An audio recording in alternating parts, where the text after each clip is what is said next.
Tonight, the horrifying moment. The Nova Music Festival was attacked by Hamas militants in Israel on October 7th. It's now being recreated for the American public in downtown Manhattan at an exhibit called The Moment Music Stood Still, honoring the 360 dead and 44 taken hostage that day. The 50,000 square foot space includes salvaged items from the festival, including original tents, cars that were lit on fire, bullet-ridden porta potties, and a lost and found of unclaimed items. Record executive Scooter Braun helped bring it here from Tel Aviv. This is the biggest massacre in music history. The exhibit deeply personal for Braun, who's the grandson of Holocaust survivors. When Americans come to this exhibit, what are you hoping that they take away?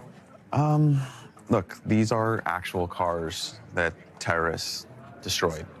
This could have been anywhere, and I think it's important that we see ourselves in others so we can have some humanity for them. This one's really tough for me.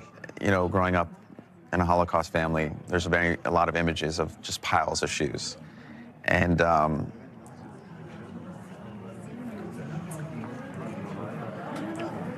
that should not happen.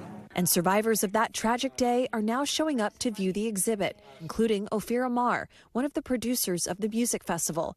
He says when he first heard the rockets overhead, he wasn't initially worried. Then we look up in the sky and we see these hundreds of rockets being shot at us. When you live in Israel, you see rockets, you don't get like they said. It's unfortunately it's normal. But things took a terrifying turn when he witnessed hundreds of festival goers who had initially left after hearing the rockets begin running back to the festival grounds. We suddenly see around 200 people running back from the main road. And at this point, we also hear the bullets, the shootings. You hear them shooting automatic. We immediately heard the sound, so we know that these are terrorists shooting. Amar and some friends immediately jumped into a van and began trying to make their escape, but they got caught in gunfire. While they shot at us, I was talking to my wife on the phone. And my wife was 9 months pregnant at home at that day. So the engine was hit. We're rolling with the car because the car is not going anymore.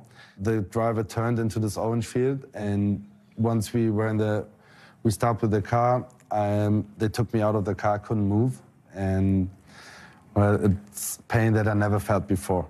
And when I tried to move my leg, I could feel immediately that I will pass out. So I was lying next to the car. What do I do if they come? So I started to take my blood and smear it on my face. And then there's this dilemma. If they come, maybe I open the bandage and bleed out because it's better to die than to be a hostage if they take me hostage to Gaza. Lee Saucy, a 26-year-old American citizen, took refuge in a nearby bomb shelter with a small group that included her uncle Avi, who was killed in the attack. I was by the doorway, like in the entrance. The terrorists, what they did is they didn't enter the bomb shelter after the first attack because there was so much blood and so many bodies, it was slippery. So they would take the hand grenades, they'd unhook it, they'd throw it, and the grenade would hit the wall and would fall in the doorway, like the entry of the bomb shelter, and it would explode there. And I'm sitting right there. So every time I would put bodies in the doorway to kind of shield the people that are alive from getting hit. And so every 3 hours, I had to add more bodies on top of each other to protect us. But it's just amazing what adrenaline does to you. Saucy didn't think she'd make it, so she texted her mom. I sent my mom a text message. I sent her my iCloud and username and password, and I said, Mom, I have all this information on my phone. If I die, go here. So I took my phone out and I made a message to send to my mom, telling her how much I love her. 26-year-old Danielle DeVere said she hid from the gunman in an orange grove. I had this scarf on me, which I got before the festival because I thought the color is cute. I saw orange trees in the same color, so I thought maybe use the scarf as a camouflage. You can hear people screaming everywhere, boys and girls holding each other, and the boy is trying to get his girlfriend with him, but she can't run as fast as him, and he started crying. And all I'm thinking about is that I need to go past everybody I see because they're surrounding me and they're behind me.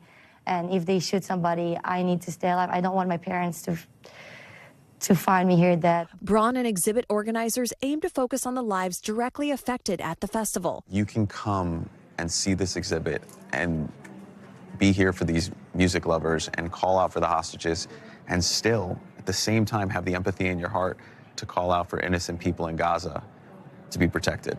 Would you ever have another music festival again? Even though the worst happened to us and unimaginable, and we stand so strong behind this message, and this is our whole meaning and purpose. A journey of healing that they say starts with looking toward the future. This is a message to everyone. We will dance again, and we will do anything in our power to get to this point. Chloe Malas, NBC News, New York. Thanks for watching. Stay updated about breaking news and top stories on the NBC News app or follow us on social media.